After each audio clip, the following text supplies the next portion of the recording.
तो ईरान रोजाना नित नए मिसाइल के लिए फ्लेवर बदलता है। ना इसराइली बोर हो रहे हैं ना आप हो रहे हैं। पहले आपको खुलासा बताऊं, ईरान को 2 हफ्ते की वार्निंग दी गई और ईरान ने मुज़ाकरात से इनकार किया। इसराइल पर मिसाइलों की बारिश की। तेल अवीव इस वक्त भी जल रहा है, बिल्डिंगें निशाने पर हैं। और ईरानी इसराइली हमलों में अब तक इसका कितना नुकसान हुआ और मईशत किस तरह इसराइल की बैठ की। लेबनान पर भी इसराइल ने हमला किया। ईरान पर दबाव के लिए सऊदी अरब के मिलिट्री अड्डों पर अमरीकी ताकत जमा हो रही है। इसमें क्या हकीकत है? B-52 बम्बार तैयारे क्या निकले या नहीं, उसका क्या असर होगा? ईरान की बहरी सिपाह भी आज सामने आई, हिजबुल्लाह की प्रॉक्सी भी। और यमन इराक में लाखों की तादाद में अवाम ईरान की हमायत में। ट्रंप को पाकिस्तान में महबूब बना लिया। नोबल इनाम के लिए जो नामजदगी इसकी वारदात क्या है वो मैं आपको बताता हूँ। खान केसेस की समाअत से जज फिर गायब हो गया। ताखीरी हरबे हुई। शहबाज शरीफ की मौलाना से मुलाकात है। 27वीं तरमीम के लिए दोबारा वारदात है और ये सारी तफसीलात भी बताऊंगा। लेकिन सब सुबह सवेरे आज जो इसराइल पर ईरान के मजीद हमले हुए, 5 मिसाइल बैलिस्टिक मिसाइल थे, फायर किए गए। एक उसमें बिल्कुल दुरुस्त निशाने पर लगा, 4 इंटरसेप्ट हो गए। इसराइल में रात भर सायरन भी गूंजते रहे। सुबह की जो तस्वीर आई ईरानी हमलों के बाद, उसमें तेल अवीव में देव हैकल किस्म के मिसाइल अब दिखा रहे हैं इसराइली मीडिया, वो तस्वीर और वीडियोस। और वो ईरानी मीडिया भी दिखा रहा था पहले, लेकिन अब इसराइल भी दिखा रहा है। जलती हुई बंदरगाहें, शहरी इमारतों पर धुएं, बादल छाए हुए। इसराइली वज़ीर-ए-आज़म जब वो दौरा कर था इमारतों को और मलबे के ढेर पर, तो उसकी बड़ी गमगीन तस्वीरें थी।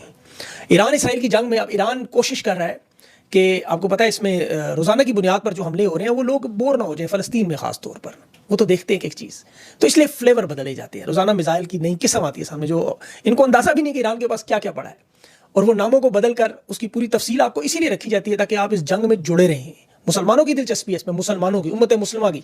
फ़लस्तीन में, गज़ा में, लेबनान में, बैरूत में, शाम में, इराक में, लीबिया में, यमन में, सोमालिया में, सारी ज़िंदगी हम ये जुल्म सितम देखते रहे और कोई मौसर जवाब नहीं दे सके। कोई एक फ़ोन कॉल की धमकी पर लेट जाता था, किसी को व्हाइट हाउस बुला के खाना खिला के साथ में ला लिया जाता था, किसी को वहीं कान पकड़ा दिए जाते थे। ये सब कुछ हम अपनी आंखों से देखते रहे।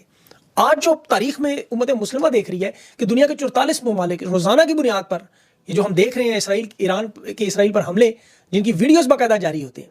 देखिए पाकिस्तान हिंदुस्तान की जंग हुई, सुना हमने बड़ा, वीडियोस, तस्वीर, कोई सबूत नजर ही नहीं आए। दोनों इतराफ करते रहे, बड़े बड़े दावे आते रहे, लेकिन दोनों ममालिक की तरफ से कोई सबूत पेश नहीं हुए। आज जो कुछ हो रहा है उसकी लाइव लोग बाकायदा अपने मोबाइल से वीडियो बना रहे हैं और मुख्तलिफ ममालिक के लोग बना रहे हैं, सोशल मीडिया पे डालते हैं। तस्दीक भी करनी पड़ती है क्योंकि जंग के दौरान आपको पता है ये बड़ा दोनों तरफ से दावे होते हैं, अक्सर उनकी तस्दीक मुश्किल होती है, लेकिन कोशिश होती है कि आपके सामने वो मालूमात रखें जो क्रेडिबल हो, जो बड़े रिसोर्सेज से हों और उसकी कन्फर्मेशन। उसीलिए इस वीलॉग से मेरा टाइम बड़ा लगता है। अब ये दोनों जो एतराफ़ के हमले हैं वो भी आपके सामने रखने हैं। इसराइल ने भी आज सुबह जो ईरान पर हमले किए, रिहायशी इमारत को भी नुकसान पहुंचाया। ईरान की जो हेल्थ मिनिस्ट्री, उन्होंने अब तक 400 ईरानी शहादतों की तस्दीक की, 3000 जख्मियों की। जो आज खुरमाबाद में, लोरिस्तान में हमला हुआ, पासदारान इनकलाब के लोग भी उसमें एक शहीद हुए हैं। और इसराइल के जो कुम में हमला हुआ है वो इस ईरान की जो आपको पता है सेकंड कमांडर है अमीर नूरजोरखी, ये नेवी के एयरफोर्स के कमांडर हैं और इन पर हमला किया गया था। और कुम में कल 22 लोगों को जासूसी के इल्ज़ाम में भी गिरफ्तार किया गया था। उनके बड़े ताने बाने मिलते हुए नजर आ रहे हैं, मैं आपको बाद में अगले किसी वीडियो में बताऊंगा। इसके साथ लेबनान पर भी इसराइल ने हमला किया क्योंकि उनकी तरफ से ये ऐलान है हिजबुल्लाह की तरफ से कि हम इस जंग में शामिल हो सकते हैं। इसराइली वज़ीर दिफा ने फिर वो ईरान इसराइल के दरमियान, आपको पता है जंग में वो नहीं चाहते कि दाईं तरफ से भी ये हमले शुरू हो जाए। और इन्हें 2006 बड़ी अच्छी तरह याद है। ये आपको पता है इसराइल इतनी बड़ी ताकत का दावा करता है, 2006 में भी लेबनान से मार खा गए। 200 इसराइली फौजी उसमें मारे गए थे, फिर दर्जनों टैंक थे, हेलीकॉप्टर से तबाह हुए थे। उस वक्त रूसी साख्ता गाइडेड मिसाइल थे लेबनान के पास। आज तो ईरान कहां से कहां टेक्नोलॉजी में पहुंच चुका है। तो लेकिन इसराइल को खतरा है कि हिजबुल्लाह भी अगर वहां से ताकत इकट्ठी करके आ गया तो मसला बनेगा। ये तो अभी ईरान ने वो कार्ड इस्तेमाल ही नहीं किए। अभी जो मीडिया के जरिए नफसियाती दबाव भी जंग का एक बहुत बड़ा हिस्सा है। इसराइली मीडिया अरब ममालिक के हवाले से दावे कर रहा है कि हाँ अमरीकी फौजी ताकत इकट्ठी की जा रही है। शहजादा सुल्तान एयरबेस रियाज की जो सैटेलाइट इमेजेस इसराइली मीडिया जारी कर रहा है कि वहाँ 53 के करीब जो है जहाज है, 16 C-130 और 6 अमरीकी C-17 खड़े हैं। वो सामान छोड़कर भी जा रहे हैं। मैंने इस पर पूरी रिसर्च की। ईरान इसराइल की जंग में सऊदी अरब में अमेरिका का कोई नया जहाज नहीं है, ये सारे पहले से खड़े। ये इनके मिलिट्री बेसिस हैं जो 2020 से फाल है और यहाँ पर मिसाइल वगैरह भी आपको पता जो लगाए थे पैट्रियट, वो भी उतार लिए गए थे। अरब दुनिया का कोई मुल्क अपनी एयर बेसिस से ईरान पर हमला नहीं करने दे। उसकी वजह यह है कि अमेरिका के तो साथी हैं और ये नहीं कि ईरान के हमदर्द हैं। ईरान ने साफ साफ कतर के जरिए तमाम ममालिक को बताया कि हमारे ऊपर कोई हमला हुआ, किसी खलीजी मुल्क से कोई जहाज उड़ा, कोई ड्रोन उड़ा, तो फिर मिसाइल सीधा उधर जाएगा। और वो आप इसराइल का अंजाम देख रहे हैं कि इतनी बड़ी ताकत मिडल ईस्ट में रखने वाला घुटने टेक रहा है। तो इन ममालिक की तो आपको पता है इतनी स्ट्रेंथ नहीं है, छोटे छोटे ममालिक है। और यहाँ पर खुदा न खास्ता अगर मिसाइल फेंके जाएं तो एक बड़ा नया तूफान आ जाएगा। अरब ममालिक हैं, मुसलमान है, आपको पता है ईरान कभी भी नहीं करना चाहता और ना करेगा, लेकिन तीसरी आलमी जंग की तरफ मामला जाएगा। अभी भी एयर बेसिस वहाँ पर जो अमेरिका के मौजूद है वो शदीद खतरे में। और सऊदी अरब और अरब अमारात मेरी इतलात को तैयार भी नहीं है इस चीज़ पर।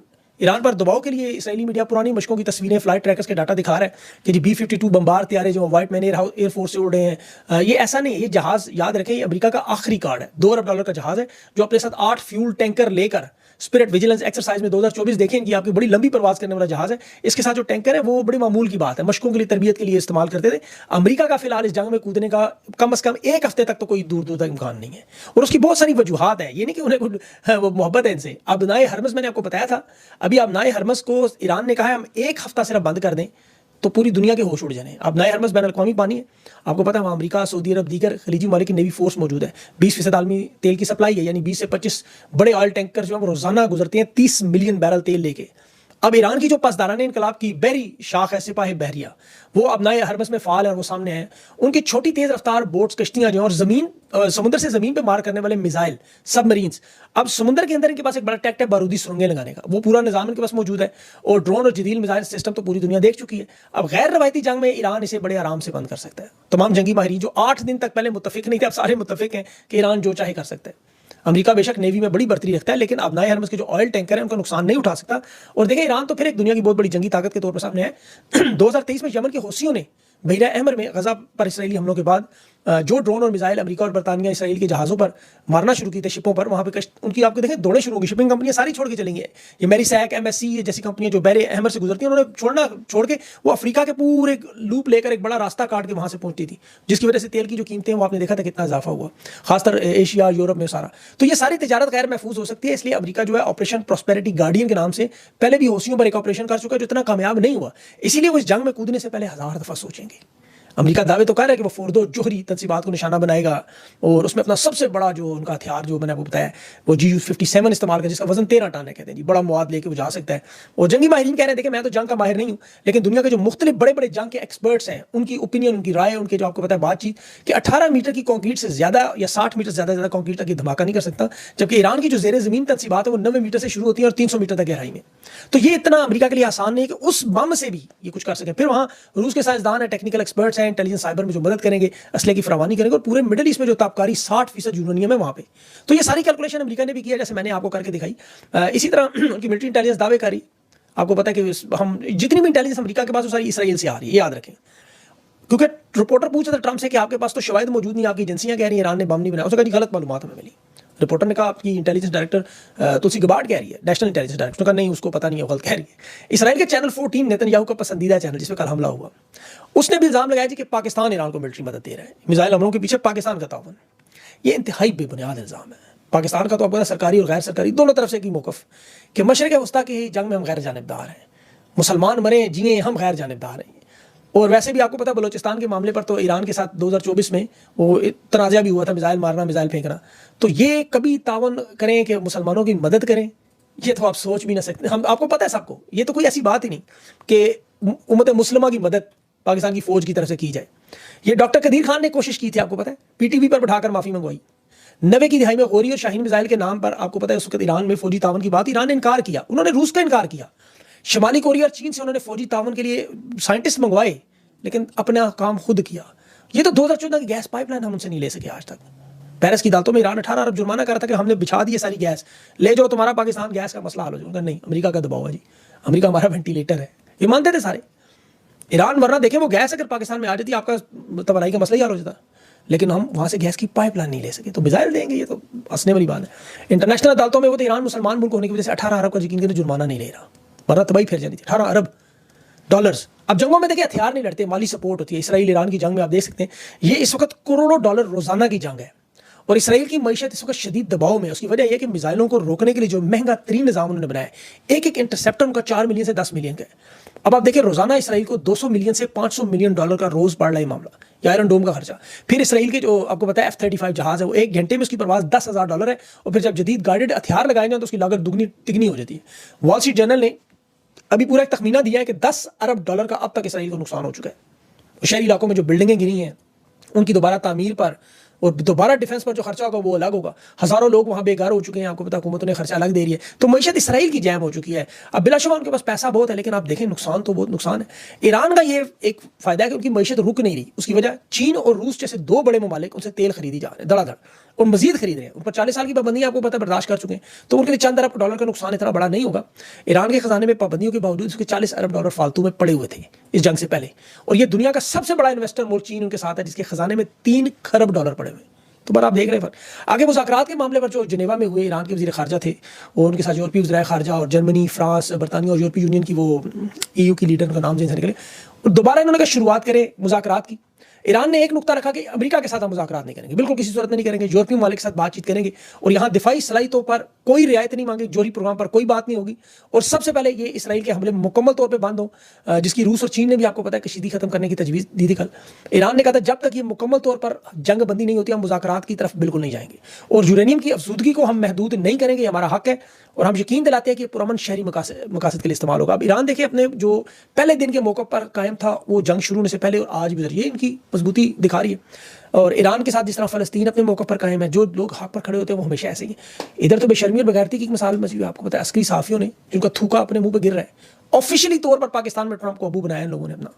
तहरीक इंसाफ और इमरान खान पर जब इल्ज़ाम लगाते थे डोनाल्ड ट्रंप का, इमरान खान और तहरीक इंसाफ ने तो कभी आज तक ऑफिशियली नहीं कहा हमारी को मदद करे, लेकिन इन्होंने अपने वालिद की हैसियत दी है ट्रंप को। ये जो उनके अस्करी नुमाइंदे दिन रात आपको पता है इसराइल के खिलाफ इमरान खान से मजम्मत मांगते थे, आज इसराइल के सबसे बड़े सपोर्टर डोनाल्ड ट्रंप को अमन इनाम के लिए नामजद करें। क्या आप सोच सकते हैं डोनाल्ड ट्रंप पे सालसी के अमन इनाम के लिए उसे मुंतखब, ये सरकारी सतह पर पैगाम आ चुका है और मुनाफकत का ये आलम है क्योंकि बेशर्मी भी और बुजदिली भी है। डोनाल्ड ट्रंप के तमाम झूठ दुनिया के ममालिक ने बेनकाब किया। मैं आपको चीन के साथ बताऊं, उसने कहा जी मैंने चीन के साथ डील कर रही है, चीनी सदर शी जिनपिंग का बयान है ऐसा कुछ हुआ ही नहीं और साथ ही उसने 245% टैरिफ लगाया।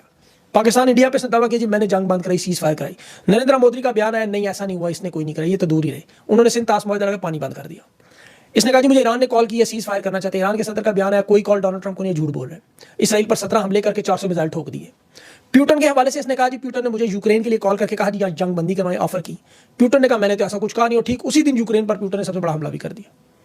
अब बात यह पाकिस्तान की हुकूमत के लिए दुनिया का कोई मुल्क डोनाल्ड ट्रंप के अमन इसके नोबेल प्राइज की नामजदगी तैयार नहीं, बल्कि पाकिस्तान के अंदर 90% अवाम कह रही है ये गलत इकदाम है, ये गजा और ईरान के शहीदों के जख्मों पर नमक छिड़कने की बात है। एक दोपहर का खाना खाया और गुलामी और खुशामद में यहाँ निकल गए, फलस्तीन की पॉलिसी से हट गए, मस्जिद अक्सा से दस्तबरदार हो गए, ईरान को पैगाम भेज रहे हैं हम आपकी मुखालफत में इस हद तक जा सकते हैं।